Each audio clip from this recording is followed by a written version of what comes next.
जो भी माताएं बहनें अपनी संतान की सुख शांति के लिए और लंबी आयु के लिए जितिया व्रत रखती हैं, उन्हें ये व्रत कथा जरूर सुननी चाहिए। तो चलिए सुनते हैं जितिया व्रत की पौराणिक कथा। बहुत समय पहले की बात है।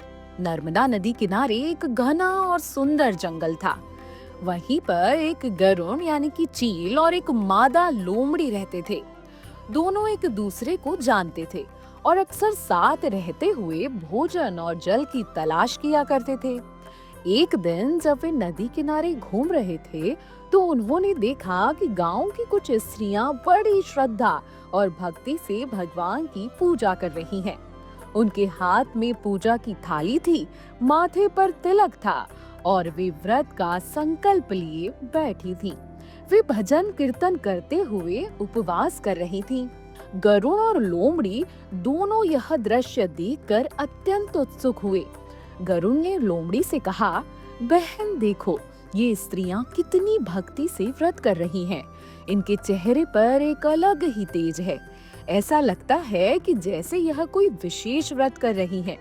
हमें भी इस व्रत को करने का अवसर लेना चाहिए। शायद इससे हमारे जीवन और संतान का कल्याण हो जाए।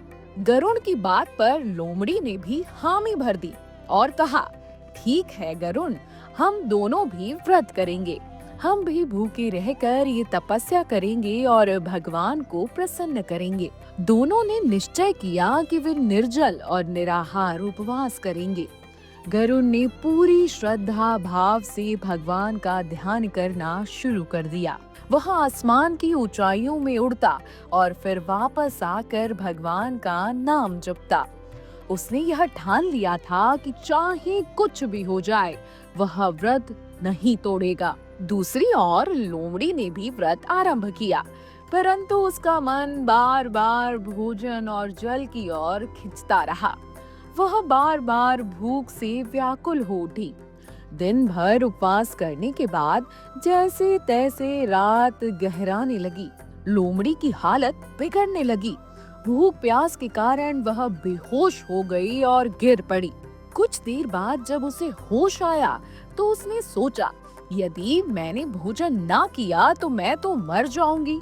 मरने से तो अच्छा है कि मैं कुछ खा पी लूं। आखिर भगवान क्या जानेंगे कि मैंने व्रत तोड़ा है या नहीं।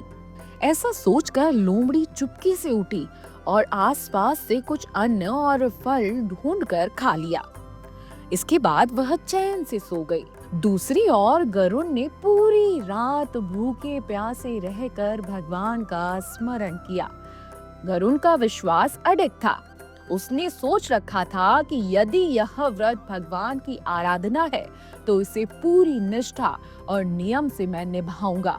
चाहे शरीर कितना भी कष्ट ले ले, पर मन को मैं विचलित नहीं होने दूंगा। इसी के साथ गरुड़ ने व्रत को पूर्ण किया और अगले दिन स्नान करके विधि पूर्वक पूजा अर्चना की।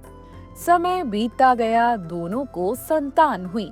लोमड़ी ने कई बच्चे जन्म दिए, परंतु वे जन्म से कुछ ही दिनों बाद मर जाते। उसकी संतानों का जीवन कभी लंबा नहीं हो पाया।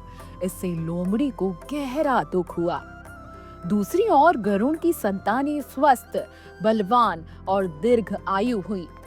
वे लंबे समय तक जीवित रहीं और उन्हें सुख समृद्धि भी प्राप्त हुई।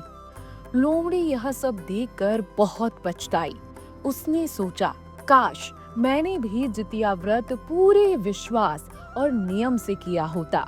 मेरा अहंकार और असावधानी मेरी संतानों के लिए घातक सिद्ध हुई। इसलिए यह कथा हमें सिखाती है कि व्रत केवल बाहरी रूप से नहीं, बल्कि पूरे मन, आस्था और विश्वास से करना चाहिए। भगवान की पूजा और उपवास में यदि श्रद्धा की कमी हो या बीच में नियम तोड़ दिए जाए, तो उसका फल नहीं मिलता।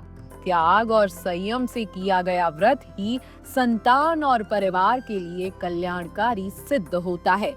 यही कारण है कि जितिया व्रत में माताएं कड़ी तपस्या, निर्जल और निराहार उपवास रखती हैं और संतान के सुख समृद्धि और दीर्घ आयु के लिए पूरी श्रद्धा से भगवान और जीवित पुत्रिका माता का पूजन करती हैं। ये तो है जितिया व्रत की कथा, जो हम सभी को व्रत वाले दिन जरूर सुननी चाहिए। इसलिए इस वीडियो को ज्यादा से ज्यादा शेयर करें, ताकि जो भी माता बहनें जितिया का व्रत रख रही हैं वो ये कथा जरूर सुने। वीडियो डेस्क जीवांजलि.com। अगर आपको हमारा ये वीडियो पसंद आया हो तो हमारे चैनल जीवांजलि को सब्सक्राइब करें